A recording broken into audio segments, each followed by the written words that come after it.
Fred Savard avec vous. Alors, Fred Savard avec vous pour... Attendez, je suis mélangé dans mes affaires. Pour un 20e épisode. Ouais, 20e épisode. Post-déménagement, est-ce que je peux vous dire que ça a été quelque chose? Oh là là. Le pire déménagement de ma vie, c'était l'hiver. La compagnie de déménagement avait un camion qui ne pouvait pas accéder à la ruelle parce que la ruelle, le nouvel appartement, la ruelle est verte, ce qui est une maudite bonne chose, mais elle n'est pas déneigée. Donc, déménager l'hiver, il faut faire ça par à l'avant. En tout cas, puis la configuration de l'appartement est vraiment étrange. Je vous l'ai expliqué un peu lors du dernier épisode. Mon Dieu, je fais de plus en plus d'étranges de vie dans cette balado, ce qui n'était pas le but. Mais c'est ça, c'est un déménagement de transition pour 1 an ou 2, là, on espère, pour éventuellement acheter quelque chose. C'était pas possible présentement. Alors, on a trouvé cet appartement qui est super, mais drôlement fait, vraiment. Et la moitié de notre vie va se passer dans le sous-sol. Et présentement, je suis dans le sous-sol, qui va être une grande salle de travail, salle de jeu. Vraiment cool, là, entouré de livres, avec un petit coin musique, parce que le Petit Miville est en train de développer des talents de drummer, de batteur. Je sais pas s'il développe des talents, mais il aime beaucoup ça, puis avec lui, on joue la guitare, en tout cas, c'est ça.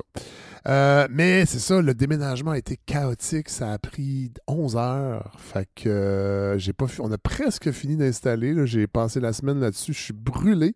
Alors, je vais pas faire une longue introduction qui va décortiquer l'actualité, puis même après non plus nécessairement. Cela dit, l'épisode que je vous présente a été enregistré avant le déménagement, parce que j'avais besoin de toute mon énergie pour vous présenter Nour Simon et son extraordinaire essai Rawal, le privilège de la beauté. C'est publié chez Norrois, c'est presque 500 pages. Et moi et Nour, on s'est entretenus ensemble pendant 1h30 et on a à peine effleuré l'essai. C'est pour vous dire. Pour vrai, là, c'est un ovni, cet essai-là. En tout cas, moi, ça m'a happé. Peut-être que... Vous me direz, peut-être que je me trompe, mais je ne penserai pas. Alors voilà, c'est le menu aujourd'hui de ce 20e épisode. Hey, on est un peu plus loin que le quart de la saison. J'ai l'impression que j'ai fait une saison et demie. Tellement l'automne est intense. Plus ce déménagement. Mais là, et j'espère que ça sonne bien, parce que c'est la première fois que j'enregistre, là. Je pense que oui. J'ai pas monté encore la patente, là, mais vite à l'oreille, ouais, je pense que ça va être bien le fun, tout ça. Voilà, je suis bien content de vous retrouver, en tout cas. Bon épisode, tout le monde. Nour Simon. Ben, salut. Enfin.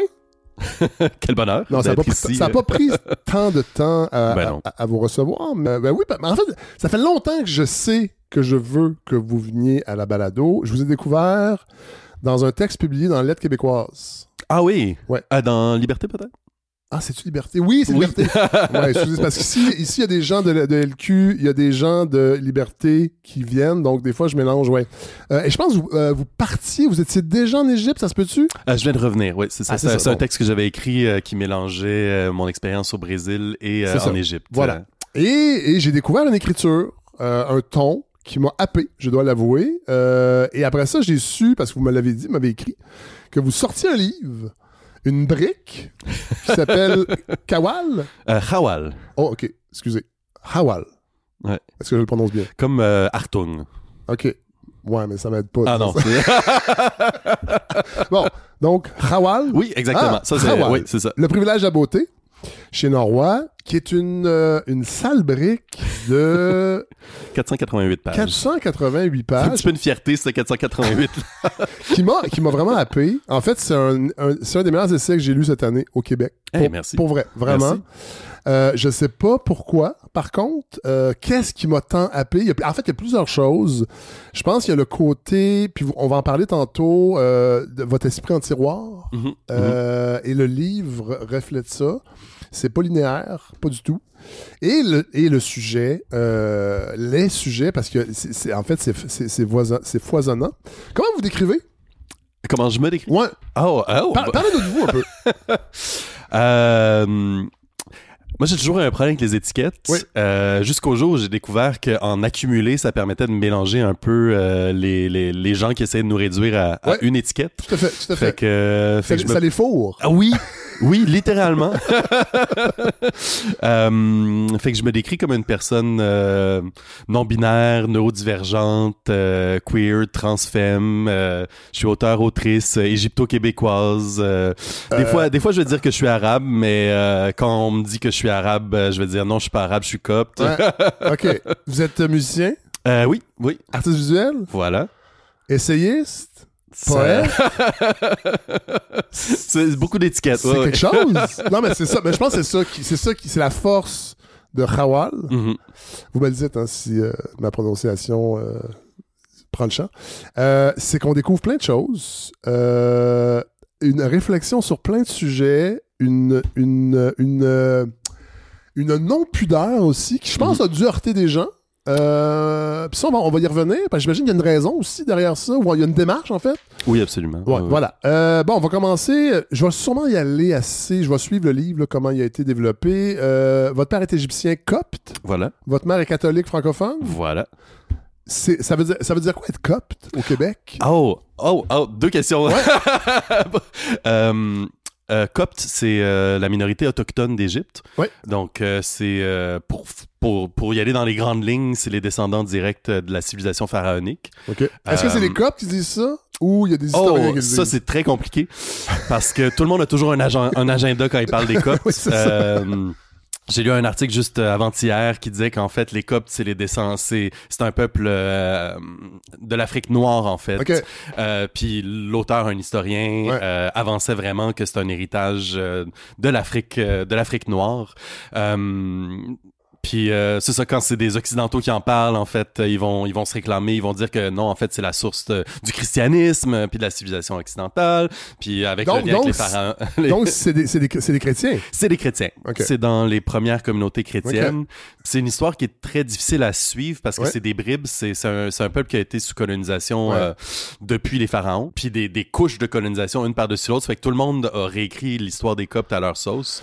Puis le peuple copte lui-même, en tant que peuple qui survit depuis 1700 ans, c'est beaucoup refermé sur la religion, ce qui fait que la plupart des écrits qui viennent de personnes coptes sont très, très limités à la religion, ce qui fait qu'on essaie d'aller grappiller d'autres choses, la musique. C'est très dur de suivre le fil, mais pas mal tout le monde s'entend pour dire que c'est les descendants d'une civilisation pharaonique. OK. Et la communauté, donc, au Québec, c'est... Plusieurs Coptes célèbrent Xavier Dolan. Ah oui? Ah oui! Ah bon! Mais il crie pas sur tous les toits, mais... Bon, enfin, des gens connus. C'est ça. Non, mais on parle de combien de personnes au Québec? La présence? C'est une bonne question. Je pourrais pas dire le chiffre exact, mais il y a une grosse communauté à Montréal. Il y a une cathédrale sur la rive sud, une sur la rive nord, une à côté d'ici. Moi, ma famille était pas très loin. Là. OK, ouais. Métro Fabre. OK. Bon, on en a parlé tantôt quand vous vous êtes présenté, et vous le dites assez tôt dans votre essai qu'on assume assez mal au Québec la complexité de nos identités et de nos héritages. Oui. Ça, c'est intéressant. J'aimerais ça qu'on développe un peu cette idée-là, parce que moi, je le sens. Comment c'est difficile, collectivement, d'accepter autre chose que ce grand tronc canadien-français, nation. Bon, qu'est-ce qu'on peut en dire de ça, à votre avis? D'où ça vient? Pourquoi on n'arrive pas à aller au-delà de ça? Ben, j'ai l'impression que c'est un peu le propre aussi des peuples de la survivance, d'avoir besoin d'un récit mythique, de mythologie, de grands personnages. Puis ça, on a été très fort là-dessus au Québec.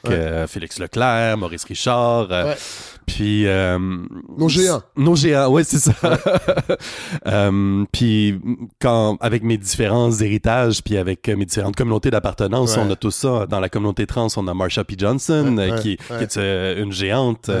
Je pense que de mettre la lumière sur les ondes d'ombre de ces personnages-là, c'est un peu prêter flanc à se faire ramasser par celles qui sont un peu contre notre existence, nos existences. Ce qui fait que j'ai l'impression que cette chose-là qui nous pend toujours un peu au bout du nez. C'est puis dans les récits personnels aussi, je pense que dans mon livre, je parle beaucoup par rapport à mes grands-parents qui sont pour moi des figures. Par exemple, ma grand-mère, j'aime à penser que c'est une grande féministe de la première génération qui est venue des régions habiter à Montréal, seule. On parle de quelle région? Elle venait du bas du fleuve. Okay. Mais en fait, elle a déménagé 46 fois. Parce qu'elle était elle était fille de chef de gare. Mais en même temps, j'ai des souvenirs excessivement racistes de ma grand-mère. Mais pas un peu, là. Pas on va en débattre, là. Je veux dire, frontaux, là. Il n'y a pas de débat, là. Que non, je répéterai pas publiquement, là, mais puis en parler même. Par rapport à votre côté égyptien? Non. Okay. Non, ça, c'était parmi les mystères un peu de la chose. Puis dans les années 80, j'ai l'impression que le racisme envers les communautés arabes était très différent du racisme qu'on vit aujourd'hui. Ouais. Puis ça crée aussi des... À quel niveau? On n'avait pas encore tout ce racisme très spécifique lié au terrorisme. Puis je pense aussi que les premières communautés qui sont venues au Québec en particulier, c'était des réfugiés chrétiens. Ça, c'est intéressant. Oui, puis on oublie toujours que dans cette espèce de racisme qui existe aujourd'hui, que la plupart des Arabes à Montréal sont chrétiens. Je sais pas si c'est encore le cas. En fait, ça a longtemps été le cas. Ça a longtemps été le cas. Donc, c'était moins dérangeant. Ça prie oui. pas dans les rues, ça, ce monde-là. Hein. C'est ça. Oui, effectivement. Puis ça va, en fait, non, c'est pas vrai. Ils peuvent le faire, mais c'est pas grave. Parce que c'est pas l'islam. Non, mais oui.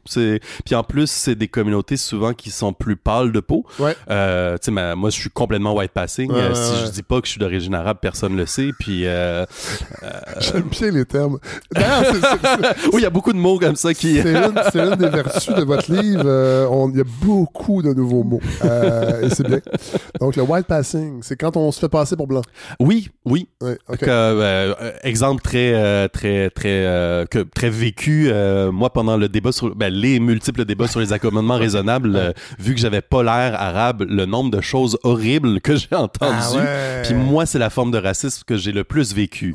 Entendre des choses horribles sur mes communautés d'appartenance, puis après ça, je dis...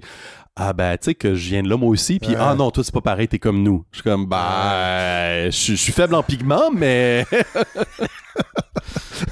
je veux qu'on en parle de ça parce que une autre des beautés, ce privilège de la beauté de votre essai, c'est que on plonge dans le référendum de 95 avec les yeux de quelqu'un qui a les deux cultures. Mm-hmm. Et vous nous parlez de comment les communautés culturelles voyaient les Québécois. Comment... Puis vous comprenez aussi le rejet. Puis après ça, qui est devenu pas un rejet, au contraire. Parlons du référendum de 95, c'est une date importante. Et comment vous avez vécu le référendum dans la communauté copte, en fait? Comment c'est perçu à l'époque? Oh my God, c'était... c'est drôle parce que les souvenirs, quand on a 10 ans, c'est un mélange de choses très réelles, puis de choses très fabulées parce qu'il y a des choses qu'on comprend pas. Mais c'est sûr que dans les communautés, tout le monde nommait clairement son rejet total de la souveraineté. Mais pour des raisons que je comprends mieux aujourd'hui. Comme? On est venu au Canada pour fuir la guerre, pour fuir les conflits. On veut pas en avoir d'autres. On veut pas revivre... On s'entend qu'à l'époque, je dis, c'est un conflit politique. Il n'y aura pas les chars d'assaut si le Québec dit oui. Là. Est-ce qu'il y avait cette peur-là ou c'était vraiment juste... Ce que moi je comprenais, oui, mais faut se placer aussi dans la peau de peuples réfugiés. Il y a un certain savoir que tout peut éclater à n'importe quel moment. Puis que la sauvagerie humaine peut montrer son bout du nez en 15 secondes. Je pense qu'il y a quelque chose... On le mesure mal. On le mesure mal ici, puis je pense que c'est ce qui fait un peu le clash entre certaines communautés, puis des tensions, parce que même moi qui suis enfant de migrants, j'ai cette conscience-là que tout peut basculer en une seconde. C'est intéressant ce que vous dites, parce que présentement, avec ce qui se passe aux États-unis, on est en train de le vivre, ça. Cette impression que ça peut basculer, parce qu'au début, Trump...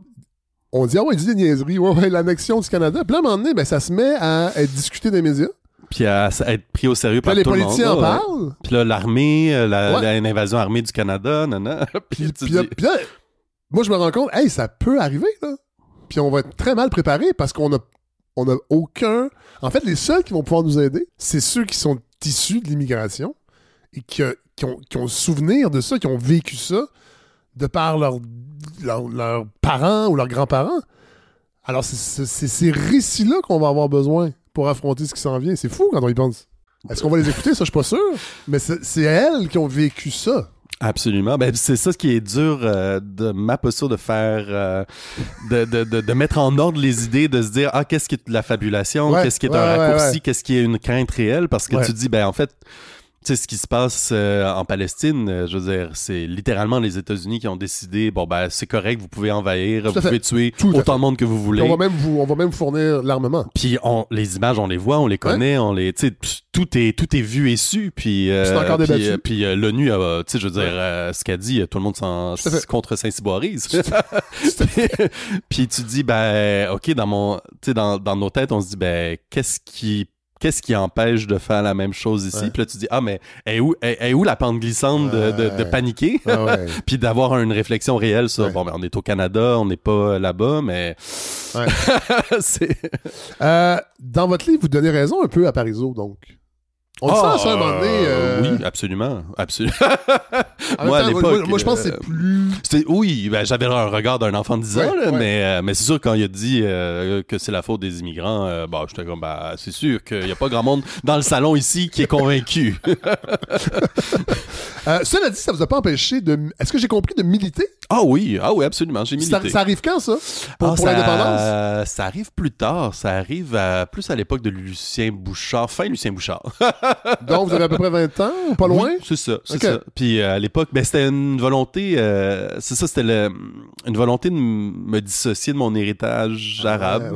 Puis d'être incluse avec les cools de l'indépendance. À l'époque, on écoutait full les Cowboys fringants. Puis je pense qu'un de mes souvenirs forts de cette époque-là, c'est que j'avais une grosse gang d'amis vietnamiens. Puis j'étais pianiste, je suis toujours pianiste, puis je les accompagnais beaucoup dans des spectacles bénéfices pour les enfants au Vietnam. Puis les tunes des Cowboys fringants revenaient genre un numéro sur deux, en alternance avec Evanescence. Mais ça a disparu, Evanescence. Mais genre c'était effectivement Evanescence. Oui. Mais voir, tu sais, tout le monde sur la scène chanter en chœur avec un gros accent vietnamien, les Cowboys fringants, vouloir les tunes, tu sais, sur l'indépendance, puis moi au piano, qui avait pas plus... Tu sais, mon ancrage culturel à l'époque, c'était un appétit de me faire accepter. Puis autour de moi, presque tout le monde était issu de l'immigration. Ça fait qu'on avait tous une espèce de savoir encyclopédique d'une certaine culture ou contre-culture québécoise qui n'était pas tout mainstream. Mais, et là, je vais vous citer. Vous le dites, vous avez été de magnifiques tokens hyper engagés auprès du Parti québécois et du Bloc québécois jusqu'à ce que les nationalistes identitaires prennent toute la place et nous fassent comprendre que le Québec, c'est nous. Oui. Ça arrive quand? J'ai l'image très spécifique. J'étais à Maria il y a quelques années en Gaspésie. Puis j'ai vu une grosse affiche du Bloc québécois. Le slogan, c'était « Le Québec, c'est nous ». Puis on dirait que ça m'a frappé. Les choses se sont mises en place de... ce nous-là, c'est pas nous. C'est le nous du musée de la nation québécoise. Sauf que quand vous militiez, vous le sentiez aussi? Je pense que c'était... j'imagine que vous avez arrêté de militer. Oui. Pourquoi? Ça s'est fait progressivement. D'autres choses sont... D'autres intérêts. Puis la survivance. Là. J'étais jeune artiste en début de carrière qui essayait de rouler sa bosse. Puis de me faire accepter dans le milieu de la musique contemporaine, ce qui était pas donné. J'avoue. Puis ma transition. Puis, vous avez d'autres chats à fouetter? Oui. Mais ça s'est fait progressivement. Puis je pense aussi que le projet... Nommons-le, la charte, les débats sur la charte, ça, c'est de... je pense que c'est en 2012 que j'ai commencé à vraiment prendre des gros pas de recul quand le gouvernement de Pauline Marois est arrivé. Je pense le tout début, le premier mois, on était quand même excités. Il y avait des belles choses qui se tramaient, la fermeture de la centrale nucléaire. Puis là, vite, on est... Même le projet de laïcité. Oui. Aurait pu être autre chose. Je dois avouer publiquement que j'ai appuyé au début parce que, en tant que personne issue de l'immigration, en tant que réfugié d'une immigration réfugiée des violences sectaires religieuses. Mes premiers élans étaient vraiment complexes parce que la question du voile au Moyen-Orient, en Égypte, c'est un symbole qui porte une certaine oppression. Les personnes coptes qui ne portent pas le voile en Égypte vivent des grosses violences. Puis là, après ça, tu rentres dans les débats ici, puis tu arrives avec cette nuance que, en fait, moi, je suis arabe, pas contre l'interdiction du voile. Puis là, tu manges des claques de tout le monde. Non, c'est vrai. Puis là, tu dis, il va falloir que je me trouve une position qui a un peu plus de, de cran. Puis là, tu réalises, mais en fait, ici, je suis vraiment du côté des Arabes puis du genre, ça se fait pas d'enlever du linge à qui que ce soit. Je veux dire, si quelqu'un veut porter un vêtement qui a pas de message haineux, je veux dire... Pourquoi on va l'interdire? Je veux dire, c'est full violent. Moi, j'ai évolué parce qu'on découvrait aussi tout ce débat-là. Absolument. Une certaine portion de la population québécoise. Moi, j'étais dans cette portion-là. Parce que, on dirait que moi, ce débat-là, je suis né avec. Bien sûr. Mais moi, je viens de Saint-Hyacinthe. Je disais, c'est ça. Bon, pour bien des Québécois francophones de souche, bien que j'aime pas l'expression. Mais c'était nouveau, ces débats-là. Absolument. Oui. Ce qui faisait un peu le clash parce que justement dans les salons dans le salon chez nous ça faisait partie des choses hyper récurrentes là. Je veux dire, nous on parlait de génocide puis de voile à tous les repas avec tous les repas là. Ça en devenait un espèce de, tu sais, j'imagine comme d'autres parlent de hockey là. C'est ça. Ça fait qu'après ça aujourd'hui quand moi je parle de génocide, je veux dire, moi c'est un mot qui a habité toute ma vie. Vous n'avez pas besoin que l'ONU vous dise que vous pouvez l'utiliser pour le dire. Non, mais c'est ça. Puis, tu sais, à l'époque, on se disait, peut-être qu'on va arrêter le financement des écoles religieuses. Autant les écoles juives, musulmanes que catholiques. Peut-être qu'on va enlever tous les signes religieux, incluant les signes... Mais non, c'est pas ça qui est arrivé. Puis ça, à l'époque, moi, je trouvais que ça faisait sens. Je veux dire, puis aujourd'hui, ça fait encore sens pour moi. Je veux dire, mais c'est toujours pas le cas. Si on veut être laïque, c'est là qu'il y a le problème. Puis, moi, je suis allé à une école confessionnelle catholique, puis on nous bourrait le crâne de choses catho, puis je veux dire de serpents qui sont dans les ventres des femmes, puis de tu sais, je veux dire jusqu'à aujourd'hui là, c'est encore puis c'est les écoles catholiques que moi je connais, tu sais, puis je me suis toujours dit me semble que c'est des écoles privées. Oui, qui coûtent assez cher, j'imagine. Oui, parce que de ce que j'ai compris, on parlera de la relation avec votre père. Oui, qui était dentiste, qui est toujours dentiste, et qui a un empire immobilier. Je sais pas si on peut appeler ça comme ça, mais... je suis pas au courant des derniers détails, mais je pense qu'on peut appeler ça comme ça. Vous êtes né dans un environnement où il y avait de l'argent. C'est ça, c'est une chose très complexe parce que je suis né dans un environnement... À la maison, on n'avait pas d'argent, mais on savait qu'il y avait de l'argent. Parce qu'il y avait, tu sais, il y avait une Mercedes devant chez nous, puis que mon père conduisait, mais on n'avait pas vraiment le droit de rentrer dans la Mercedes. Puis on manquait de bouffe, puis on manquait de vêtements, puis c'est ce qui fait que je me suis cru riche venant de la richesse très longtemps, puis à un moment donné, je fais comme, hey, j'ai tous les réflexes de mes amis qui viennent d'Hochelag années 80 là, des réflexes de pauvre. Oui, moi finir mon assiette puis manger toute la bouffe qui reste parce qu'on sait jamais quand est-ce qu'il va en avoir d'autres. Ça, je l'ai encore. Là, OK. Non, mais ça, Puis ça, le clash que ça fait dans la tête avec mais il y avait un bateau devant chez nous. ça crée des complexités. Donc, c'est à Ville-Saint-Laurent? J'ai passé les premières 7 années de ma vie à Ville-Saint-Laurent, puis après ça, on a déménagé à Cartierville. Littéralement de l'autre bord de la pancarte de Ville-Saint-Laurent. Parce qu'il y a une partie qui s'appelle Né à l'est du Cosmos, qui est vraiment intéressante parce que j'ignorais que ce quartier-là, il y avait un concept. C'est un urbaniste. C'est un riche immobilier grec qui a investi pour faire pousser un quartier. Littéralement entre la 40 et la 15. 40-15-13. C'est ça.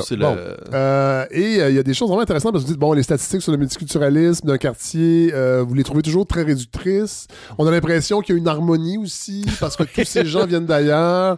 C'est drôle parce que là, vous dites à votre école multiethnique, quand vous étiez invité à porter un mets traditionnel costumé dans votre folklore pour donner l'illusion que tout le monde s'accepte, mais sans jamais parler de pourquoi vous n'êtes plus dans votre, entre guillemets, pays. Ça m'a bien fait rire et c'est ça, c'est la beauté de votre livre, c'est que c'est toutes des choses qu'on n'a pas accès si on connaît pas quelqu'un qui est issu de l'immigration ou que sa famille est issue de l'immigration. Oui, puis je pense que c'est ce qui explique certaines tensions sociales en ce moment parce que je réalise de plus en plus... je pense que la dernière année de génocide en Palestine a été vraiment... m'a beaucoup ouvert les yeux sur certaines choses plus nuancées peut-être. Ouais.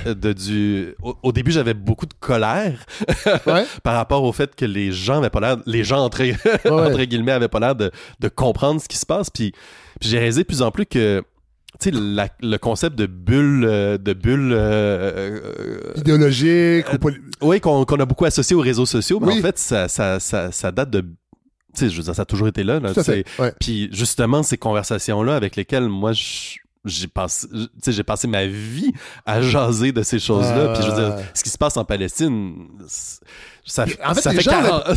Oui, puis les gens ont l'impression que ça a commencé le 7 octobre 2023. Ben, oui. Puis... Je pense qu'on fait exprès aussi. Oui, ça sert, c'est beaucoup plus simple. Oui, voilà. C'est plus facile à... On peut identifier un méchant puis un gentil. Voilà. Mais, non, effectivement.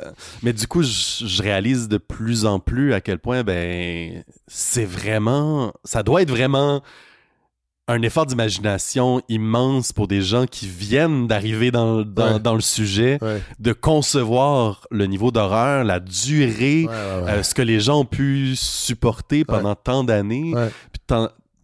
Alors que pour moi, c'est des évidences. Puis expliquer des évidences, c'est très dur.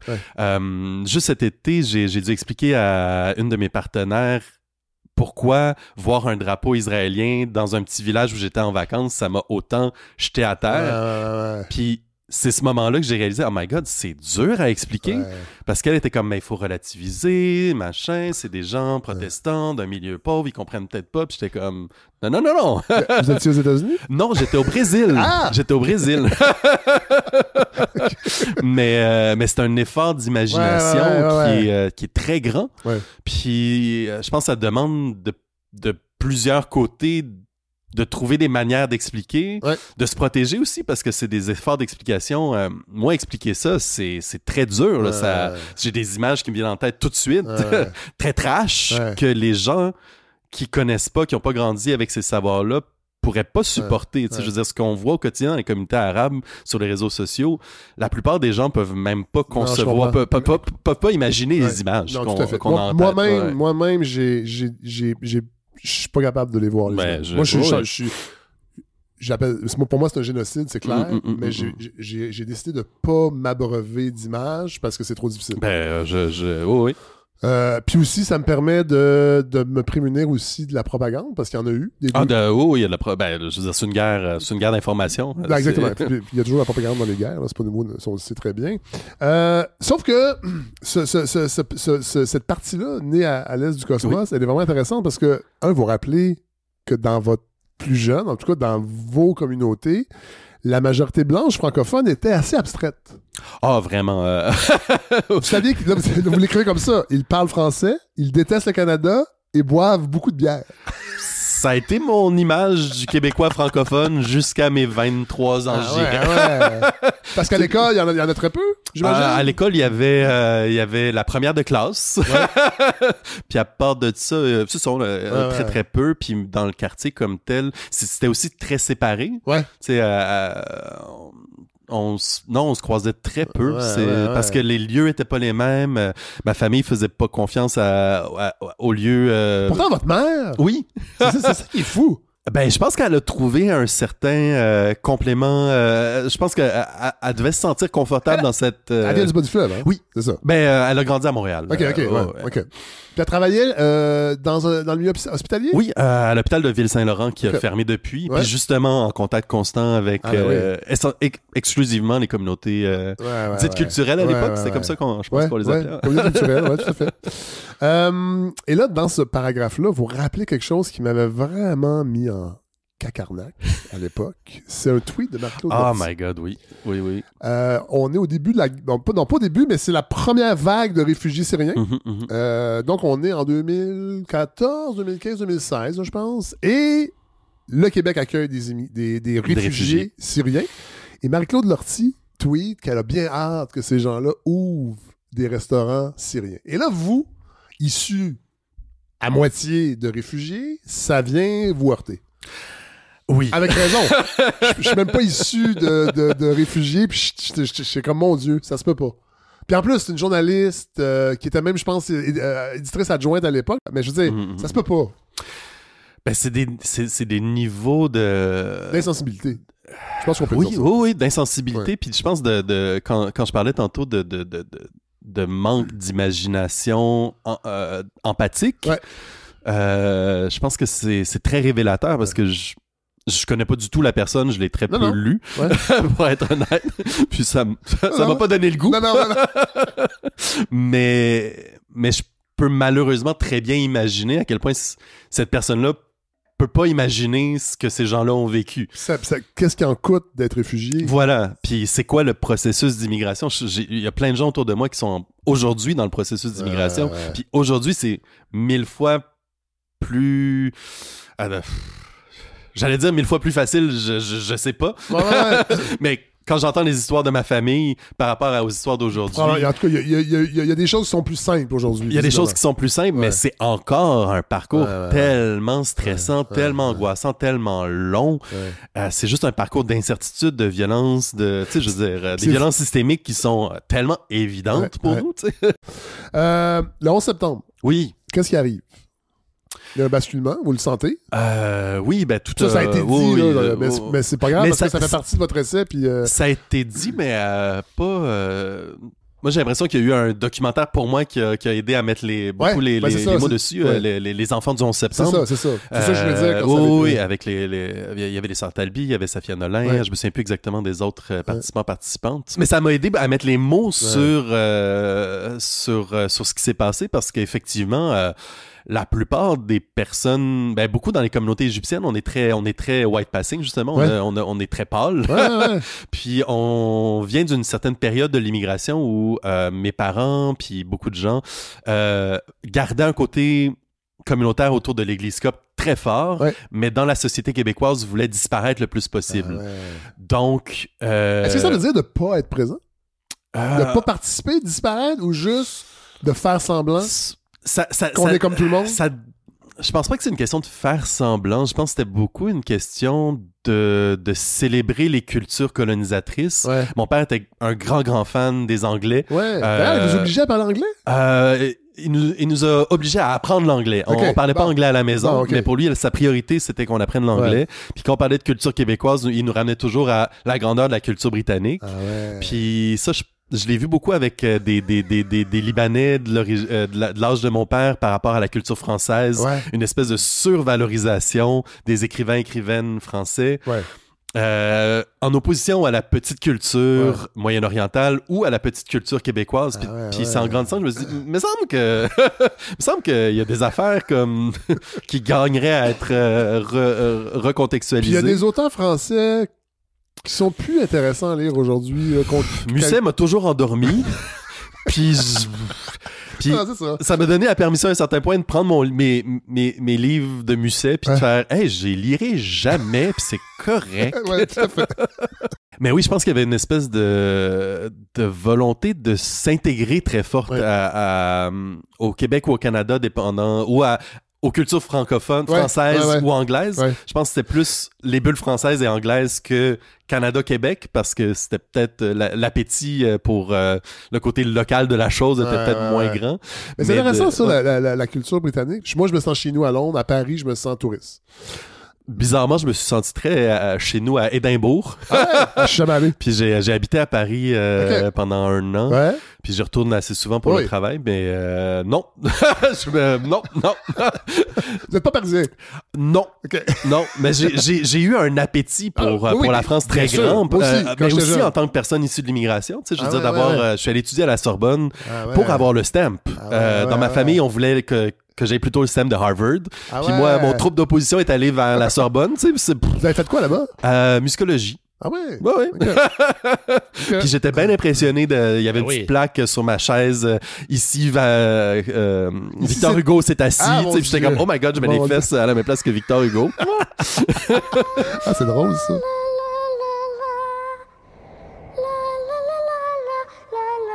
Bon, on va parler de votre père, de la violence de votre père, parce que vous en parlez. Oui. Est-ce que ça apparaît? Là, c'est drôle parce que c'est dans la partie dans mes notes du 11 septembre. Est-ce que c'est de tout temps?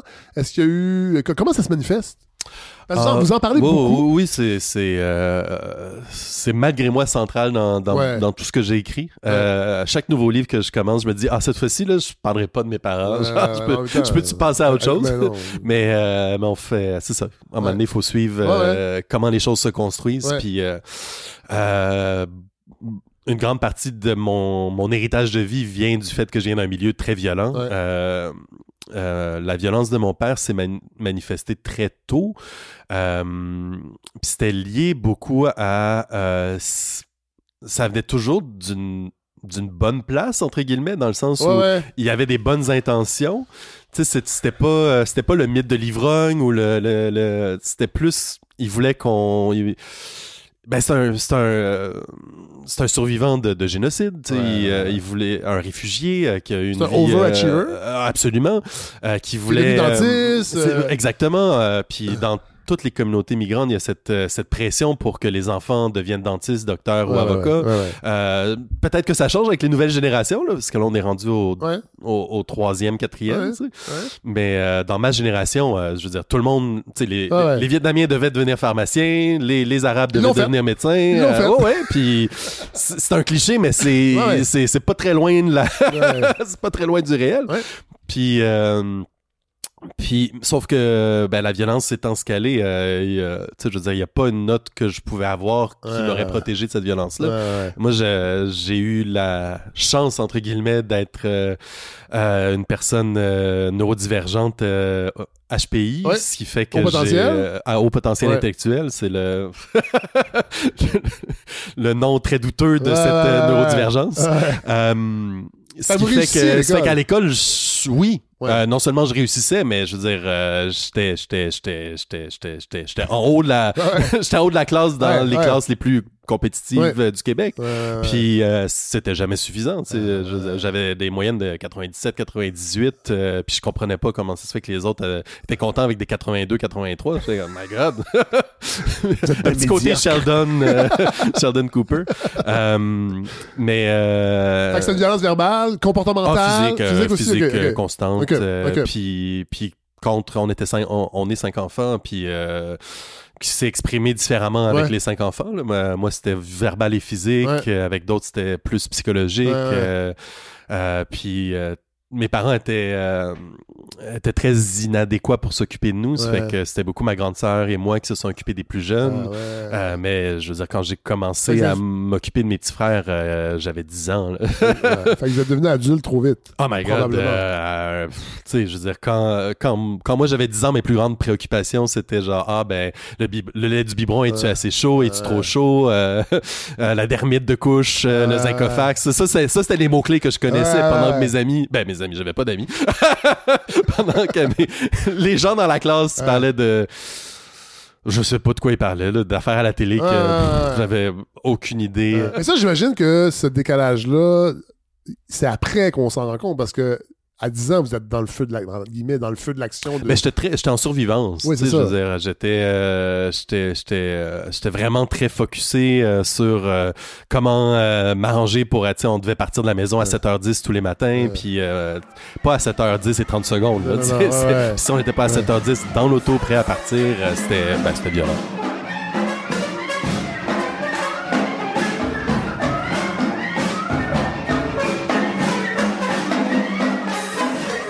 La queeritude. Oui. Ça arrive quand? C'est arrivé... Est-ce que ça arrive un peu à cette époque-là? Parce que je lisais, vous dites dans votre essai qu'en 6e année, vous aviez une obsession de l'opéra Carmen. Oh, c'est vrai que c'est très queer. Non, je dirais pas tant queer que au potentiel, je dirais plus. J'ai clairement fait une fixation sur Carmen. Ça c'est... C'est l'opéra quand même, là? Oui. C'est pas un film de Walt Disney. Non. Donc, il y a quand même une densité pour un enfant en 6e année. Est-ce que vous êtes déjà musicien?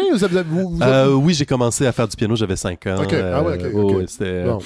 Mais vous êtes un gros lecteur? Oui. Je lis sans... c'est comme beaucoup de gens dans des milieux violents. Puis avec la neurodivergence, je me suis complètement plongé. Les livres, c'était ma bouée de sauvetage. J'ai tout lu, surtout la collection Rose. Ouais. Moi, je les ai... Non, mais Oui, ça a l'air peut-être queer aujourd'hui, mais moi, je me rappelle quand j'étais à la bibliothèque, moi, j'étais fasciné par le concept de bibliothèque. Moi, ça a changé ma vie. Ouais, Puis je remercie ma mère de m'avoir amené à la bibliothèque. Cela dit, il y avait une certaine violence chez nous aussi, verbale, avec mon père, et psychologique aussi. Moi, c'était la musique aussi, l'échappatoire, mais un petit peu plus vite. Mais la lecture, je disais, et la verte et la rose. La verte, je suis arrivé plus tard, mais... Je pigeais, là. C'est pas tout qui m'intéressait dans la rose, mais je lisais des affaires. Mais il y avait un gage de c'est sûr qu'il y a quelque chose qui va m'intéresser. Quand je voyais les tranches vertes et roses, là, tout ça, quand j'ai lu ça m'a rappelé. Puis je me disais, on n'a pas tout à fait le même âge. Je me disais, OK, ça a continué. Ah, mais la comtesse de Ségur, le Davy Crockett, Fantomètre, ça a toujours été ma préf. Ça, je sais aussi, le Club des 5. Le Club des 5. Le Club des 7 aussi. À un moment donné, il était 7. C'est vrai, c'est vrai. Match, en tout cas. Ça arrive. Est-ce que vous sentez... Mais des choses très claires, très vite. Je me souviens d'avoir toujours été inconfortable dans les milieux masculins. Ouais. C'est des gros clichés de l'époque, là, mais je veux dire, moi, j'avais aucun intérêt pour le sport. J'avais beaucoup d'intérêt pour la cuisine. Non, mais c'est des gros clichés, mais c'est ça qui s'est passé quand même. Puis c'est très drôle parce que ma grande sœur, c'était l'inverse. Elle, tout ça, était très... elle était beaucoup plus sportive. Elle voulait l'idée. Tout les clichés de l'époque. Mais là, à l'époque, est-ce que la famille des deux côtés est présente? Avez-vous des tantes, des modèles? Presque pas de famille québécoise à l'époque. J'ai mes grands-parents, les parents de ma mère, mais ma mère est enfant unique. Puis du côté des Coptes? Du côté des Coptes, ça, la famille est présente. Puis ça, mais c'est très...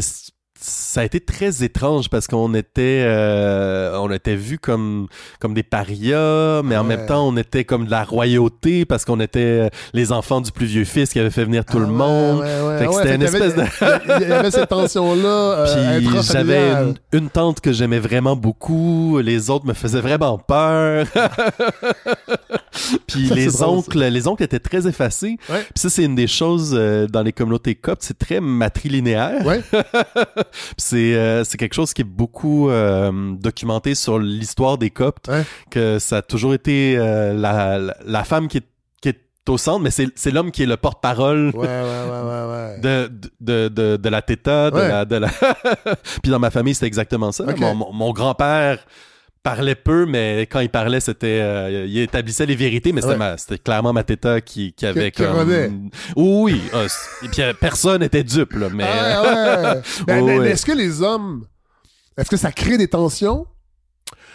De ce que je voyais, c'était comme ça que ça marchait. Puis de ce que je vois chez mes cousins-cousines, ça continue. Puis c'est ça. Puis il y a une drôle d'intersection avec le féminisme qui finit par faire des ponts. Sans le savoir. Mais En fait, c'est du féminisme, mais ils savent pas. Ils sont féministes. Faudrait leur demander. Mais pour répondre à la question d'origine, moi, ça a été très progressif parce que je savais que je fitais pas avec les gars. Je me sentais toujours plus proche des filles. Puis en même temps, c'était très, très, très séparé dans les années 90, surtout dans les cours de récré, même au secondaire. Puis progressivement, tu sais, puis c'était encore très tabou dans les années 90, toute la queerness. Dans toute mon école secondaire, il y avait une personne qui était fortement affiché comme queer, qui est aujourd'hui une vedette du milieu queer, là, Thomas Leblanc.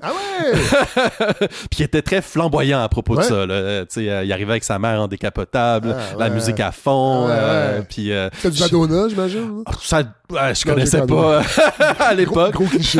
Non, mais c'est probablement du Céline, vu qu'il y avait Thomas a fait littéralement un podcast sur Céline. Tout à fait. On s'est déjà croisé à Radio-Canada. Ça veut dire quoi, la queerness? Parce que je pense que je pense que c'est souvent un mot valise. Mot valise, mot parapluie. Aussi, Mais ça dépend de la météo. Pour moi, il y a deux aspects fondamentaux. Il y a un aspect de non-acceptation des normes qui est très important. Toutes les normes? Des normes, du concept de normes. Dans le sens majoritaire du terme, dans le sens statistique, je pense. Donc sexuelle, amoureuse, comportementale, dans tous les niveaux. Oui. Puis, c'est un peu punk. Oui. Oui. Puis il y a eu clairement une intersection entre les oui, deux. Oui. Et à l'intérieur de cette chose-là, il y a des choses qui sont choisies, puis d'autres qui sont, je pense, qui sont un peu, qui sont innées. Ouais. Comme, tu sais, l'orientation sexuelle, c'est pas un choix. Il y a un phénomène qui est de plus en plus nommé qui s'appelle l'homonormativité. Ah ouais. Et l'homonormativité est clairement pas dans le queer. Non. Donc, ils veulent se marier, eux autres. Oui. Puis c'est bien correct. Oui, tout à fait. Puis en même temps, il y a c'est sûr qu'il y a des tensions dans les milieux de la diversité sexuelle et de genre, parce que justement, il y a beaucoup de personnes homosexuelles, surtout homosexuelles, hommes blanches, qui veulent rien avoir à faire avec les queers, parce qu'ils ont acquis certains droits, puis grâce à des luttes oui, tout à fait. très difficiles, puis je suis très contente pour ces personnes-là qui se soient rendues là. C'est sûr que c'est très difficile pour le reste des communautés de se dire ah ben, vous vous désolidarisez à la seconde que en fait, ça va mieux pour vous. Il y a des plus jeunes qui disent que vous n'êtes pas allé assez loin. Oui, effectivement. Puis que vous n'avez pas assez reconnu à quel point... Ben, aux premières lignes de beaucoup des combats, ça a toujours été des personnes transracisées. Puis ça, c'est quelque chose qui a beaucoup été effacé. Les premières roches qui ont été lancées à Stonewall, c'était Marsha P. Johnson, puis c'était toutes des personnes transracisées. Puis ça a été récupéré comme le moment fondateur pour la libération des personnes gays. Cool, mais non. C'est ça. C'est plus complexe que ça. Puis là, il y a tout un mouvement pour dire oui et. C'est intéressant, ça, vraiment. Vous parlez de la boutique Bernard Tessier. Oui. C'est drôle, hein? Là, je vais dire une énormité. Allons-y. Mais sur le coup, j'ai lu Bernard Trottier.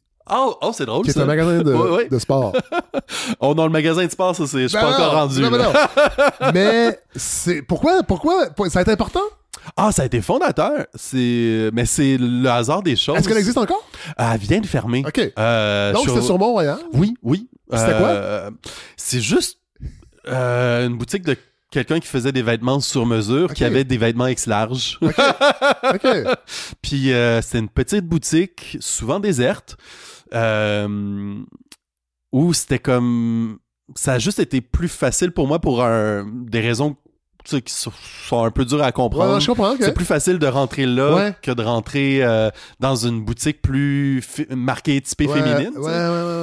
Ou plus mainstream, genre rentrer chez Garage puis d'avoir les personnes au service à la clientèle qui viennent te voir puis qui demandent qu'est-ce que tu veux pour ta blonde. Parce que là, vous avez quel âge? À un moment donné, vous sentez ce désir de vous habiller différemment de l'injonction sociale et familiale. Mais ça a toujours été là, mais ça s'est incarné de manière très naïve par... j'ai toujours une opposition incroyable aux jeans. J'haïs les jeans. Puis ça a toujours été là. Mais pas sur les autres, sur moi. C'est le tissu? L'ensemble de l'œuvre. Ben, c'est ça qui est dans la belle chose qu'est l'intersectionnalité. Probablement la texture, parce que je reste une personne neurodivergente. Oui, c'est ça que j'allais dire. Ben, ça, c'est fréquent. Puis aussi le côté... J'ai jamais trouvé ça beau. Puis le côté uniformisant, il y a une espèce d'injonction. Le jean, tu sais, puis il y avait une grosse lutte dans les années 80 à faire accepter le jean dans tous les milieux. C'est vrai. Puis en dont le vendredi, dans les bureaux. Oui, c'est vrai. C'était comme une libération pour les gens de bureau. On peut s'habiller comme on veut le vendredi. Puis... Sauf qu'il y a une marge entre pas mettre de jeans et mettre une robe. Oui, mais moi, ça s'est fait progressivement, puis j'ai compris rapidement qu'il y avait beaucoup la question de la couleur. Puis ça, c'est plus politique, malgré moi, ça a été une question de goût, de m'habiller de manière colorée. Ah ouais! Puis ça, encore aujourd'hui, ça me choque à quel point c'est ça qui est le plus contrastant quand je marche dans les rues. C'est vrai, j'avoue, vous êtes arrivé avec du rose fluo. Ah oui! Là, j'ai fait... Bon! Non, c'est... j'ai des bottes rose fluo, j'ai un foulard rose fluo. Ça, c'est un combat.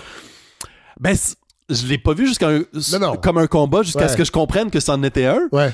Parce que ça m'a toujours différencié. Quand j'étais au cégep, je portais des vêtements qui étaient considérés très laids par la majorité des gens. Mes amis les plus proches confirment que c'était très laid. J'imagine que c'est un cégep privé. Oui. Donc, plutôt conformiste. Absolument, Ouais, absolument. Puis moi, je me tenais du côté des wild du cégep, c'est-à-dire les gens du club plein air, puis du journal, puis... Génie en herbe, j'imagine. Peut-être fini, j'étais... non.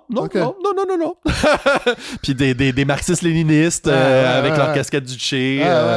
Mais tout le monde était en noir, puis en gris, puis en beige, puis moi, j'arrivais en couleur, puis progressivement, j'ai compris qu'il y avait un aspect décolonial là-dedans, un aspect, tu sais, un truc de classe, là, parce que tu sais, ça a été beaucoup documenté depuis que plus on veut se faire accepter par les hautes sphères de la société en Occident, plus il faut être en noir puis en beige, ou en blanc. Laissez le fluo à la maison. Puis les couleurs, c'est plus le propre des communautés soit racisées, soit marginalisées, donc les communautés queer, les communautés issues de l'immigration africaine ou antillaise, puis ça, mes premiers élans vestimentaires, c'était surtout d'essayer de trouver une manière de m'habiller qui me ressemblait, qui honorait mes goûts, mais aussi d'où je viens.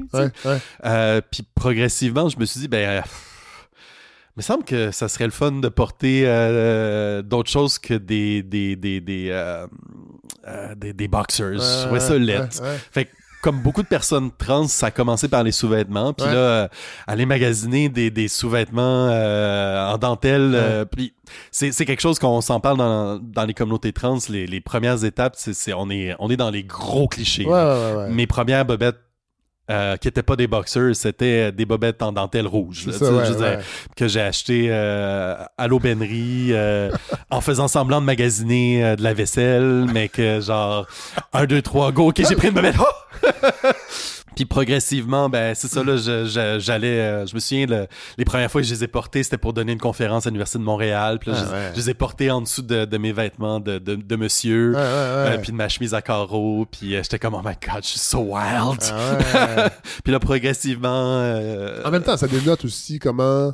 C'est difficile de sortir de la norme. Oui, puis en plus, à ce moment-là, j'étais exclusivement dans le milieu musical. Puis le milieu musical, un des plus conservateurs des milieux artistiques que je connaisse. Même en musique contemporaine. Surtout en musique contemporaine. Surtout en musique contemporaine. Dans l'essai. Puis c'est aussi une immersion... C'est drôle parce que je le lisais en parallèle aussi dans un texte de Spirale sur Claude Vivier. Oui. Puis je me rappelle plus du nom de la personne. On en a parlé avec Catherine Chagnon, qui allait voir, je pense, une rétrospective de Claude Vivier, puis rappelait comment c'est un milieu stiff, alors que c'est de la musique d'avant-garde. Absolument. C'est étonnant, ça. Ah, c'est un milieu plein de contradictions. Oui. Puis je confirme. C'était un milieu très masculin, mais très d'hommes gays qui sortaient pas du placard parce qu'il fallait pas, parce que c'était le public était très conservateur. Puis il y a toujours eu cette espèce de tension malsaine où les gens de la musique contemporaine voulaient se faire accepter par les gens de la grande musique, de la musique classique. Puis il y a un modèle qui s'est développé au fil du 20e siècle de crisser une toune de 10 minutes au début d'un concert de musique classique. Qui faisait juste pas du bien à personne parce que les 15 personnes qui étaient là pour cette toune-là se sentaient vraiment pas dans le bon concert. Le reste du public était là pour Malher, puis avait le goût d'entendre Malher, puis je veux dire pas la toune de Claude Vivier, puis là puis je veux dire, nommons-les, on avait 2 critiques d'une incompétence incroyable. Nommons-les? Oui, Claude Gingras puis Christophus, je veux dire, ils ont créé, Attendez, donc c'est des mauvais critiques de la musique contemporaine? Oui, absolument. Okay. Pas la musique classique? Claude Gingras, j'irais jusqu'à dire que c'est un très mauvais critique. Mais c'est un excellent écrivain qui... On avait le goût de le lire. C'est ce que j'ai fait. J'ai pêché, j'ai beaucoup lu Claude Gingras. Il a sorti même recueil de ses chroniques que j'ai lu 2 fois, je pense. Alors que c'est pas le milieu qui m'intéresse. C'est très divertissant. Il est très bitch aussi, sur la madame, la donatrice. Mais sur le plan musical, de compréhension de la musique. Ah, mais c'était terrible. Terrible. Je veux dire, tout le monde a ses anecdotes de choses horribles que Claude Gingras a dit, qui sont anecdotiques, mais qui ont aussi été fondatrices parce qu'il a été là tellement longtemps. Puis il y a tellement peu d'écrits sur notre musique québécoise. Ouais. Que Classique. Classique. Et contemporaine. Que au fond, les écrits de Claude Gingras et de Christophus sont souvent les seules traces écrites, par exemple, de Claude Vivier ou de Gilles Tremblay. Gilles Tremblay, c'est un de nos plus grands compositeurs. Puis de la faute de Claude Gingras et de Christophus, leur mémoire, Claude Vivier, heureusement, a été réapproprié par la communauté allemande de musique contemporaine, ce qui fait que c'est le compositeur canadien le plus joué au monde. Mais au Québec, on le connaît à peu près pas. Tout à fait. Alors que c'est une vedette en Europe. Mais Gilles Tremblay, vu qu'il est trop français pour les Allemands, puis pas assez français pour les Français. Et c'est l'homonyme d'une analyste de hockey qui était là pendant... pour vrai, dans les années 70-80, ça n'a pas dû aider. Je vais vous croire sur parole. La portée du talent. Donc, l'échange qui fait venir Brian Delose, ainsi que l'échange qui fait venir Vincent D'Anfos. Équipe améliorée, au moins une amélioration de 25%. Mais déjà, Claude Gingras croyait pas au jazz. Ah ouais, mais bon Dieu. Non, mais c'est ça. Donc, tout ce qui avait rapport au jazz... Mais ça, c'est quelque chose. Ah non, mais c'est pas petit. Pour un critique de musique. Je trouve ça parlant. Ah ben... J'irai pas là. Non, moi, je vais aller là. Bon, allez-y. Je vais aller là. Ça, j'aime ça. Quand les invités vont avoir même place que moi, mais je suis pas obligé de le dire. Non, mais je sinon, on peut pas ne pas considérer le jazz aujourd'hui. Ni des années 90... Non. Puis si ça avait été un kidam qui aime pas le jazz, fine. Oui. Je veux dire, tout le monde a son truc contre le jazz fusion. Là, je veux dire, tout à fait. on a tous bitché contre le jazz fusion dans un café de Montréal, qu'on ne nommera pas. Non. Mais je veux dire, qu'on est la seule personne qui a un poids public sur la musique qui se fait. On peut pas se permettre parce qu'il y a aussi dans tout le système des subventions, nos dossiers sont appuyés par ces deux critiques-là, tu sais. Fait que quand les seules personnes qui écrivent à propos de nous, c'est Christophus ou Claude Gingras, on n'a pas de carrière. On va écouter un extrait? Oh!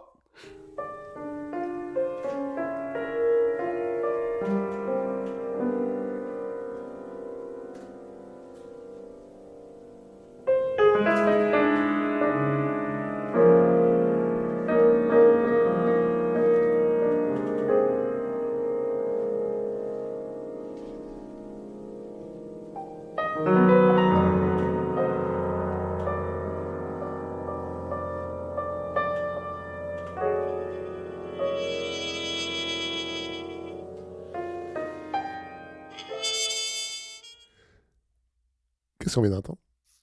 Bonne question. C'est vous? Ah ben? En fait, c'est quelque chose que j'ai pris sur votre chaîne YouTube. Oui. Qui était, je dirais pas diffusable, mais qui était peut-être le moins, comme dirait mon père, que cling, que clang. Je pense que c'est attendez, je retrouve le titre. C'était avec un trompettiste. Oui, c'était une improvisation que j'ai faite à Toronto. Attendez, comment ça s'appelle?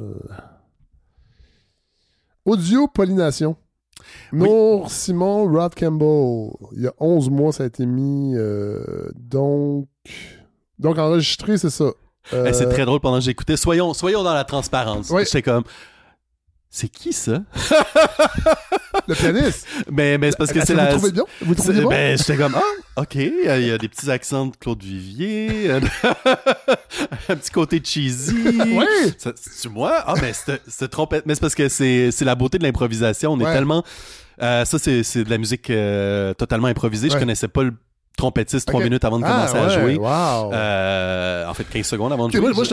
Moi, la musique, c'est très... C'est pour ça que je veux qu'on parle de cet aspect-là de votre vie. Est-ce que c'est votre occupation professionnelle principale? Ça l'a été pendant 15 ans. OK. Puis depuis la pandémie, il y a une petite un rééquilibre qui s'est fait entre la musique contemporaine puis la littérature. De votre part ou que les événements vous ont forcé à rééquilibrer? C'est-à-dire, est-ce qu'on vous a... Je pense que je vais y aller à la positive. Okay. C'est plus, il y a eu un tel accueil du milieu littéraire de ce que j'avais à proposer qui m'a jeté en bas de ma chaise. Puis j'ai accueilli l'accueil. Je comprends. Ça m'a fait du bien après. En musique, ça a été beaucoup d'années de lutte. Il y a eu un changement de garde qui s'est opéré récemment qui fait que c'est beaucoup plus sain. Mais moi, j'ai évolué dans un milieu très... En musique contemporaine? Oui. Okay. Je veux dire, nommons-le, il y avait le pape de la musique contemporaine à Montréal, Walter Boudreau, qui décidait de tout dans le milieu. Ouais. Puis parce que c'est un petit milieu. C'est un tout petit milieu. Au Québec, j'imagine. Oui, absolument. Puis ça a été des années, c'était très difficile d'exister dès que tu sortais du chemin sacré. Puis tout le monde se disait révolutionnaire. Le chemin sacré? Ça prenait 2 générations de grands professeurs. OK. Donc, il fallait que ton professeur, ce soit un grand professeur québécois pour t'affirmer en tant que compositeur au masculin québécois. Donc, soit Gilles Tremblay, soit Serge Garand. Puis, donc, Gilles Tremblay et Serge Garand aient étudié avec leur grand maître, donc Olivier Messiaen. Puis Walter Boudreau, lui, a étudié avec Stockhausen. Donc, il y avait comme cette chose de l'héritage paternel. Puis auquel j'ai souscrit à l'époque, parce que j'étais comme, moi, j'ai étudié avec Serge Provost, qui lui a étudié avec Gilles Tremblay, qui lui a étudié avec Olivier Messiaen. Puis à un certain point, tu te dis, hey, ça fait... j'adore la musique de ces personnes-là, mais le monde est vaste. Il y a autre chose. Puis je pouvais, dès que je mettais un peu de mon héritage à moi, de musique qui me parlait plus, de mon héritage plus égyptien, on me disait, tu sais, ça c'est trop dur pour les orchestres ou ça rentre pas dans nos critères. Puis c'est comme, mais il me semble qu'on est supposé être avant-gardiste. Il me semble que faire une toune de 20 minutes, ça devrait pas être ça devrait pas vous jeter en bas de votre chaise. Mais à l'époque, la religion, c'était 12 minutes. C'est ça. C'était très, très, très, très strict. Tandis que, on le voit en littérature, mon livre de 488 pages a été accueilli par une maison d'édition qui publie généralement des livres de 75 pages. Pourquoi ils ont dit oui? Je salue mon éditrice Charlotte Francoeur qui fait juste vraiment confiance à ce qui est derrière ma parole puis derrière mes élans puis qui me valide dans mes élans. J'ai été habitué dans ma carrière de musique de me faire toujours dire « mais fais-en moins. Rentre un peu plus dans la case, tu vas voir, ça va mieux aller. » Puis Charlotte, elle m'a toujours dit « OK, toi, tu veux aller là, ça fait que go! » Puis j'ai comme le goût d'écrire un gros livre de 500 pages. Ça fait comme, je sais pas si notre budget va pouvoir le prendre, mais go! Puis j'ai le goût de mettre plein d'images en couleur. OK, on va voir ça. Ces images-là... c'est mes partitures musicales. Oui, c'est ça. Parce que vous transposez en son des couleurs. J'irais jusqu'à dire pire que ça. Moi, je vois le monde en musique. Tout ce que je vois, on appelle ça la synesthésie. C'est un phénomène documenté et mal compris, y compris par moi. C'est fréquent chez les personnes neurodivergentes d'associer 2 sens ensemble. Et moi, j'ai eu cette chance-là que ça soit le visuel et l'auditif. Donc, moi, tout ce que je vois, c'est des sonorités, c'est des rythmes, c'est des musiques... Quand vous me voyez comme un son, là. Oui. Wow. Mais attendez. Est-ce que vous êtes capable de le reproduire? Ah oui, absolument. Avec des instruments? C'est ce que j'ai fait toute ma carrière. C'est ça qui se passe. Wow. Mais ce que j'adore le plus faire, c'est en fait, moi, quand je vois des paysages, par exemple... Si vous me voyez comme un son, est-ce que c'est genre... ou c'est quelque chose qui se déploie pendant 3 minutes? Ça, c'est... dans ma façon de le vivre, je peux le déployer comme j'ai le goût. Là, c'est sorti comme ça, le son. Je trouve ça drôle, c'est vraiment pas le son que j'avais en tête. J'entendais plus comme les textures de la barbe, la couleur du chandail, les cheveux. Mais c'est la façon que ça s'exprime pour moi, c'est c'est pas actif automatiquement. Non, je comprends. Fait que je peux me dire, OK, ça fait quoi comme ça? OK. Wow. Puis après ça, avec les années d'expérience en musique, je peux me dire, ça pourrait aller bien au en fait, ça peut faire un cordes. Est-ce que c'est lourd à porter? Pour moi, ça n'a jamais été lourd. Je sais que pour d'autres personnes, ça peut l'être. J'ai des amis qui voient des odeurs, puis ça schlingue en tabarnak par bout. Pardon, je sais pas si on a le droit de dire ces mots-là à la balado. C'est une balado indépendante. On peut faire ce qu'on veut. Mais il y a des... il y a toutes sortes d'associations de sens que les gens ont. Moi, ça donne que ça a été une belle chose à explorer dans ma carrière, parce que transposer le fleuve. T'sais, j'ai aussi la chance d'avoir 2 fleuves dans mon imaginaire, le Nil et le Saint-Laurent. Puis j'ai grandi pas très loin du fleuve ici. Ouais.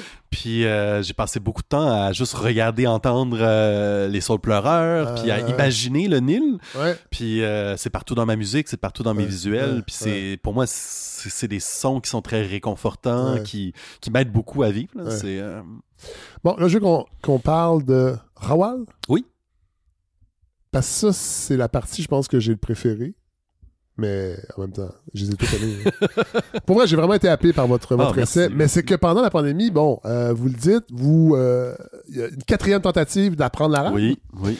Et là, vous dites que dans cette tentative-là, il y a des mots d'enfance qui reviennent, des expressions, dont ce mot, Rawal, qui émerge, qui est à l'origine d'un mot dans votre vie, qui est un mot du quotidien. Oui, mais en fait, c'était ma teta, ma grand-mère égyptienne, qui disait tout le temps ça à tout le monde. Okay. Puis c'était comme cute. C'était genre, Rawal, ça fait longtemps que je t'ai pas vu, t'es en train d'oublier ta teta. Rawal, ramasse ton linge. C'était un peu tout le temps. Puis genre de mot que tu finis par plus te demander ce que ça veut dire parce que c'est comme cute. Puis à un certain point, j'ai catché que c'était avant tout une insulte qui voulait dire fif. Oui. Plus que ça. Oui, position passive de l'homme sodomisé. Ce qu'on appelle dans certains milieux le bottom. Oui. Voilà. Ouais. Pas mal sûr que ma teta, quand elle disait elle disait à tout le monde, tu sais, c'était pas particulièrement à moi. Autant les tops que les bottoms. Oui, à tous ses enfants, à tous ses petits-enfants, puis on était une grosse famille. Là. Mais là, vous grattez l'origine, et là... Un monde qui s'ouvre. Un monde s'ouvre. Oui, absolument. Quel est ce monde? Le monde des Rawal, qui était... Mais en fait, l'intuition venait qu'il y a beaucoup d'insultes qui viennent de phénomènes super beaux et intéressants qui ont été transformés en insultes par c'est ça, pour toutes sortes de raisons des questions sociopolitiques. Ouais. Puis en fait, les Rawal, c'est une communauté, entre guillemets, d'hommes, entre guillemets, habillés en femmes, pour danser le baladi, qui est, entre guillemets, encore appelé la danse du ventre ici. Ouais. Puis, au 19e siècle, en Égypte, c'est vraiment une superposition d'accidents de l'histoire. Ouais. Comme ça arrive souvent. Oui, parce qu'en fait, l'Égypte à cette époque-là était sous domination ottomane et aussi sous grosse influence de la France et de l'Angleterre. Puis le pacha de l'époque avait vraiment une grande volonté de modernisation dans le sens de devenir français. On en a déjà parlé ici avec Guillaume Lavallée, entre autres. C'est-à-dire qu'il y avait une tension entre le respect de la tradition et la modernité qui arrivait souvent, entre autres, avec Napoléon, les troupes napoléoniennes, toutes ces valeurs-là. Ça a brassé la société arabe. Absolument. Parce qu'il y en avait qui se sentaient en retard, mais on voulait garder les acquis. Puis on oublie que la culture les Lumières, ça s'est fait en dialogue entre des intellectuels arabes et des intellectuels européens. Voilà. Ça s'est pas fait en vase clos. Et les philosophes grecs ont été longtemps mis de côté par la culture latine, et c'est les Arabes, les traducteurs arabes, qui les ont ramenés. Fait qu'il faut pas l'oublier, là, tout ce brassage-là. Que c'est c'est un monde, là. Donc on est au 19e siècle. Voilà, puis il y a une personne très influente, un Français qui était surnommé Clot Bey. Clot, c'est un terme honorifique d'une position juste en bas du pacha. Donc le pacha voulait moderniser entre guillemets l'Égypte et écoutait beaucoup Claude Bey qui était devenu un peu son ministre de la santé. Puis sous l'influence des valeurs françaises, Claude Bey disait que c'était mauvais pour la santé des femmes qu'elles dansent seules. Parce qu'une femme devait danser en couple, comme en Europe. Parce que sinon, je sais pas trop, ses humeurs, machin. Ben oui. Tandis que... C'est des hystériques, on va pas l'oublier. Seigneur. Puis, en Égypte, il y avait une longue tradition de danse du ventre, de baladi, qui veut dire danse folklorique, en fait. Donc, de femmes qui dansaient seules, qui a toujours été communément admise, qui faisait partie de la société, dans toutes les strates de la société, mais sous l'influence de ce Claude Bey-là, cette danse-là était interdite aux femmes. Donc, il y avait un manque social. Donc, les hommes il y avait une toute petite communauté d'hommes qui s'habillaient, entre guillemets, en femmes pour compléter l'offre de service. Puis sont devenus majoritaires. Il y a une grosse communauté qui a existé et qui a pris la place. Et ces gens-là continuaient pendant la journée de s'habiller entre guillemets en femme pour entre guillemets rester dans le personnage. Donc à toute fin pratique, avec un regard tout à fait plaqué de personnes du 21e siècle. C'est une communauté trans qui a été enable en Égypte au 19e siècle. Pas juste en Égypte? Non, absolument pas en Turquie. Oui, c'est ça. Oui, dans parce d'autres que pays aussi. Oui, absolument. C'est une tradition qui venait de conquête d'un trajet migratoire qui venait de l'Inde. En tout cas, moi, ça m'a passionné. Mais j'imagine, en fait, au-delà de la passion, ça a dû être réconfortant d'une certaine façon de savoir que vous vous inscrivez dans quelque chose qui existe depuis longtemps. Il y a quelque chose de profondément humain, je crois, à vouloir se dire qu'on vient pas de qu'on n'est pas une génération spontanée, là, on n'est pas comme tout le monde, qu'il y a eu d'autres gens avant nous qu'on peut respecter et aimer. Parce que c'est très dur des fois d'y aller par rapport à nos parents, qu'on vient de communautés minorisées ou communautés stigmatisées, parce que souvent on a des relations très difficiles avec nos parents. Puis je fais pas exception là-dessus. Donc on a besoin, malgré nous, un peu de se rattacher à d'autres figures. Puis souvent, ça va être des figures qu'on mythologise. Puis on complète aussi certains récits. Et puis il y a quelque chose je pense de très beau à compléter ces récits-là. Ça a été fait beaucoup, par exemple, dans les communautés noires par rapport aux héritages dans les transports par bateau d'esclaves.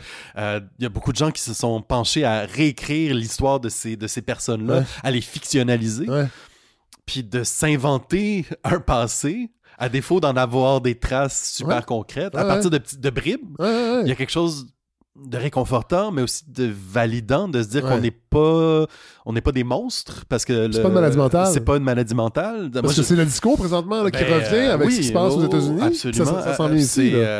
C'est excessivement violent. Puis justement, j'ai finalisé le livre pendant cette grosse remontée de la transphobie, parce que c'était donc bien pratique pour pas parler du manque d'aération dans les écoles. On a toujours été très pratique pour les pouvoirs en place. Vous êtes un bon bouc émissaire. On est d'excellents boucs émissaires parce qu'on est des petites communautés, on est flamboyantes, on est cute. C'est vrai. Tout à fait. Donc, là, dans vos recherches, vous le rappelez que ces communautés-là, cette culture-là a été invisibilisée par les pouvoirs coloniaux. Absolument. Puis c'est partout dans le monde. Il y a Kamala Mackrel qui a fait des recherches par rapport à des communautés non-binaires, trans sur l'île Maurice. Puis il y en a en Inde, en Amérique. Il y a plein de civilisations autochtones en Amérique qui avaient des communautés non-binaires ou trans, puis qui avaient des positions sociales liées à leur... en fait, c'était une qualité. Oui. C'était un atout. C'est souvent les guérisseurs-guérisseuses, c'est souvent les chamans. On dit pas aux gens de devenir queer, absolument. Là. Mais il y a quelque chose de la célébration que moi j'ai trouvé belle, tu sais, parce que j'ai passé tellement d'années à me dire c'est pas une maladie, mais au-delà de se dire c'est pas une maladie, de se dire mais en fait ça peut être quelque chose de beau à célébrer, puis on peut se rattacher à une espèce de passé de personnages, à une tradition de personnes, tu sais, dans le cas des Khawal, de personnages qui étaient flamboyants.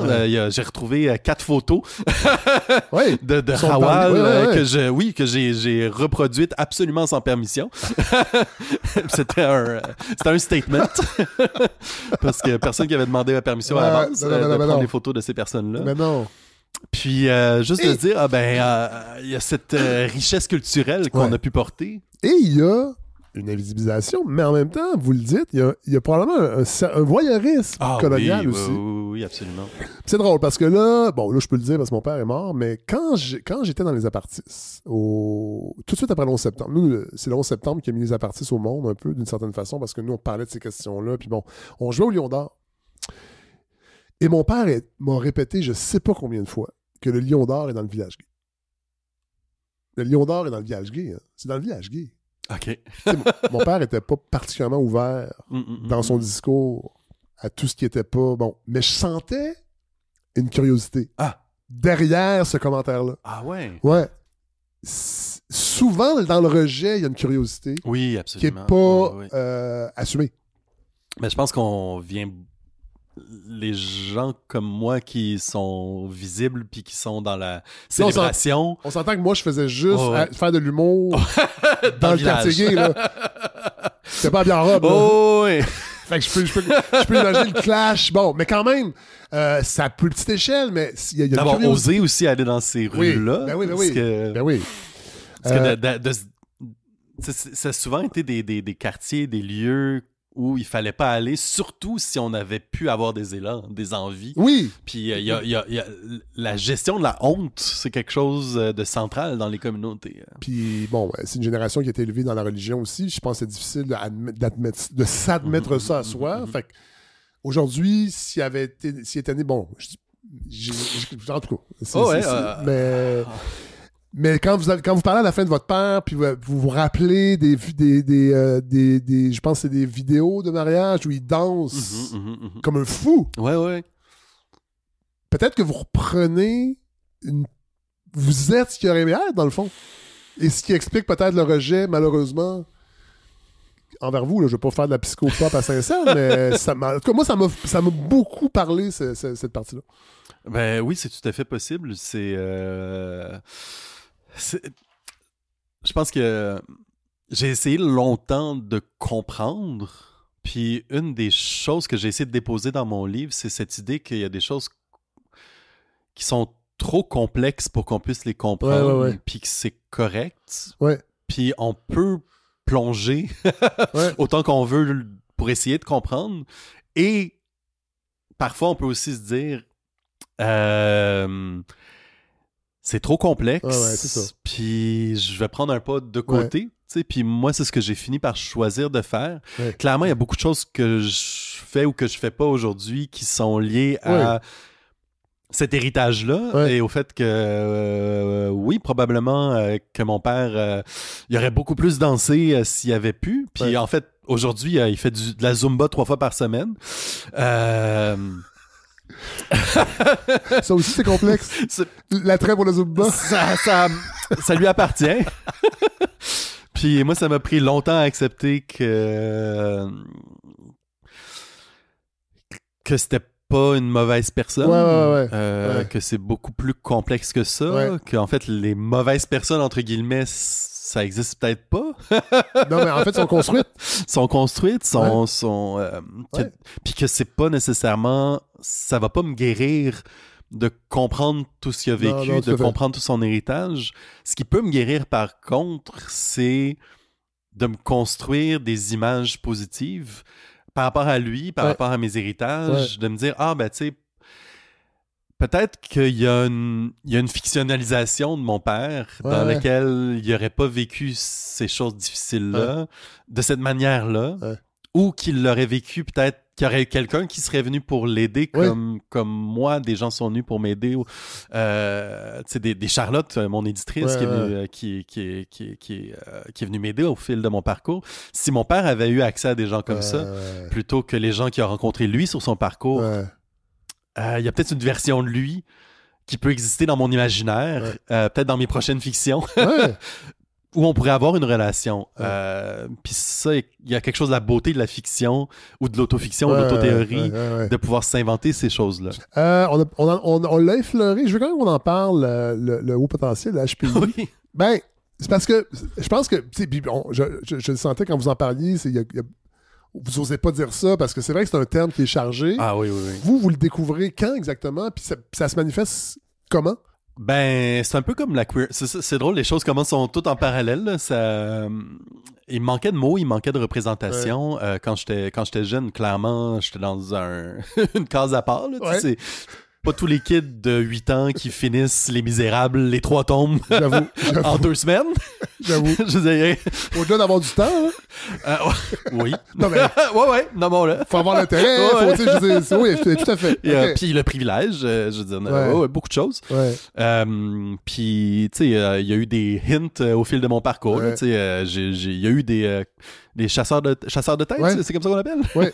Quand je sors secondaire Les chasseurs de 5. talent. Chasseurs de talent, Ouais. c'est ça. Ouais. De Upper Canada College qui sont venus à mon école, qui était déjà l'école Ben oui. qui était considérée avec les plus grosses têtes du Québec. Ben ouais. Puis, fait que là, tu dis, ah ouais, c'est vrai que c'est bizarre, on m'a toujours dit que j'étais un peu cave. Puis, Ouais. mais là, il y a des gens qui sont prêts à me faire venir comme à l'autre bout du monde, puis qui pensent que je pourrais devenir le prochain premier ministre du Canada. Puis vous allez pas y aller.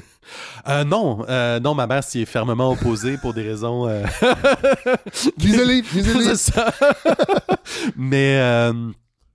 puis là, je suis arrivé en musique, puis en fait... J'ai fait un triple deck. J'ai fait le deck intégré. Okay. Mais il y a cette complexité-là aussi qu'avec le HPI, on est surreprésenté chez les décrocheurs. Parce que, en fait, la grande majorité d'entre nous, ça s'appelle un haut potentiel pour une raison. Ouais. C'est que si ce potentiel-là est pas canalisé, nourri, enrichi, ben ça nous amène à pas être capable de suivre en classe, puis à se dire que rien vaut la peine, puis de pas être capable. Je pense le principal, c'est de pas être capable de suivre en classe. Puis moi, j'ai jamais été capable de suivre en classe. Puis c'est une des raisons pourquoi j'avais l'air toujours un peu cave, parce que je veux dire, les profs allaient tellement pas vite que, je veux dire, c'était de la torture. Je veux dire, je le sentais physiquement. Toutes mes études jusqu'à la fin de ma deuxième maîtrise, aller en classe, c'était physiquement difficile. M'asseoir dans le cours d'analyse, que moi, j'ouvrais la partition, j'aurais pu pondre un essai de 50 pages dessus juste après l'avoir ouvert. Puis là, le prof passait une session à m'expliquer comment ça marchait. Je veux dire, c'était terrible. Mais... Moi, c'est les dictées au secondaire. Ah oui, les dictées. puis me retourner, puis regarder la personne sans lui dire « Tu veux qu'elle répète encore? » C'était Chris. Ouais, mais ce qui est... Je dis pas, là, mais ce qui est tragique, c'est que ça mène d'un côté à une stigmatisation. Les rares représentations qui existent de nous dans la culture populaire, c'est justement The Big Bang Theory. Ouais, c'est vrai. Je suis en train de le regarder. Je me dis, oh my God, c'est comme ça que les gens me voyaient. Mais c'est aussi une souffrance intérieure. C'est une souffrance intérieure incroyable parce qu'on est... on comprend pas on est en décalage avec le reste du monde parce que socialement, on comprend pas les gens, leurs intérêts. On comprend pas pourquoi on comprend rien. Tandis que moi, en secondaire 5, je veux dire... j'étais au final des expo-sciences, je faisais des analyses statistiques poussées des effets de la musique sur le cerveau. Je travaillais avec Isabelle Perretz de l'Université de Montréal, qui était comme, comment ça que tu comprends les analyses statistiques poussées que mes élèves en maîtrise ne catchent pas? Mais moi, j'ai jamais compris comme... Tu sais, dans les... Pourquoi les gens aiment Beyoncé? Tu vois ça dans mes intérêts spécifiques? Ça fait partie des choses, genre, j'écoute beaucoup de podcasts pour essayer de comprendre pourquoi les gens... C'est drôle que tu parles de Beyoncé, parce que j'ai beaucoup écouté de podcasts pour essayer de comprendre le phénomène Beyoncé, parce que ça m'intéresse beaucoup de comprendre la culture pop, mais je la comprends pas. Non, je la comprends. Tu n'avais pas de plaisir à écouter du Beyoncé? Un plaisir de curiosité intellectuelle. OK, c'est ça. De curiosité intellectuelle. Mais que moi, j'écoute du Brian Ferneyhough, qui est une star de la musique contemporaine, en cuisinant puis en faisant ma vaisselle. Mais pour te donner juste une idée, on appelle le courant qui a fondé la nouvelle complexité. OK, mon Dieu. C'est qu'il se passe tellement d'affaires en même temps que pour mon cerveau, c'est comme tellement relaxant. Je comprends. Mais tout ça pour dire qu'à l'époque, il nous manquait tellement de représentation puis d'outils. Puis même pour les profs. Absolument. Pour les directions d'école. Parce qu'on a toujours l'air arrogante, suffisante, Joe connaissant. Mais en fait, c'est qu'on a de l'appétit puis on sait pas comment gérer puis personne nous donne d'outils. Non. Puis moi, j'ai eu la chance dans mon parcours complexe que, vu le syndrome d'imposteur de l'immigration, j'ai été mis dans une école privée, puis qui avait des programmes enrichis, puis j'étais dans les enrichis des enrichis. Ça fait que, surtout en maths, tu sais, je veux dire, moi, j'étais toute seule dans mon coin avec des problèmes comme que... Tu sais, ma prof, elle me nourrissait d'affaires que je probablement qu'elle comprenait, mais peut-être pas. Mais au moins, t'étais tranquille. Mais au moins, oui. Puis justement, en secondaire 5, il y a eu une prof qui m'a pris sous son aile. Madame Mathieu, saluons-la. Ouais. Puis je pense que c'est ce genre de personnes-là qui m'ont permis justement de pas décrocher, parce que elle me prenait à part sur l'heure du midi, elle me balançait des livres de statistiques avancées, puis j'avais un intérêt spécifique, ça fait que je baignais là-dedans, puis je tripais. Wow. Puis... Donc, le message, c'est soyez à haut potentiel dans un autre pays. Vos parents vont vous envoyer dans une école privée parce que si vous êtes de souche, vous allez aller au régulier. Puis ça peut être tough. Non, Simon, on va s'arrêter ici. C'était passionnant. On n'a pas parlé de poésie. Ah, c'est vrai. Il y en a beaucoup. J'ai de la misère à parler de poésie. On nous donne peu d'outils pour en parler. Puis même, tu sais, souvent, on nous dit, t'en as pas besoin. Fais juste la lire puis la ressentir. Mais je pense qu'on peut parler de poésie, mais c'est complexe, je sais pas. On sait pas parler de musique non plus, tu sais, moi c'est un peu tu sais, on va souvent name dropper qu'on dit qu'on parle de musique, mais parler comme tel de musique, parler Claude Vivier, on va parler de sa vie de punk, tu sais, mais on parle rarement de comme. Donc il va falloir que je vous réinvite.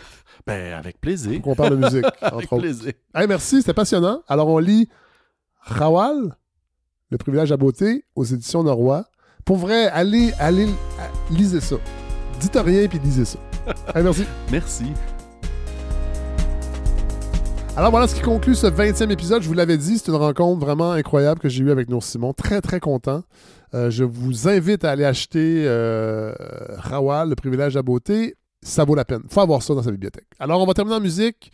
Je veux juste mentionner ce que j'ai mis en audio pendant l'épisode, pendant le montage. Des fois, je fais des petites coquetteries comme ça, audiophoniques. J'ai mis un tout petit bout de la bande-annonce des Misérables quand Nour Simon parlait du fait qu'il avait étudié à la Sorbonne puis avait mis ses fesses sur le même fauteuil, la même chaise que Victor Hugo. Alors, petit clin d'œil à Victor Hugo avec Les Misérables. J'ai mis un extrait. On a entendu en fait un extrait de Né à l'Est du Cosmos de Nour Simon. J'ai mis un extrait de Gilles Tremblay quand il parle du conservatisme de la musique contemporaine à Montréal. Donc, Gilles Tremblay, un extrait de Tracante au près, au loin.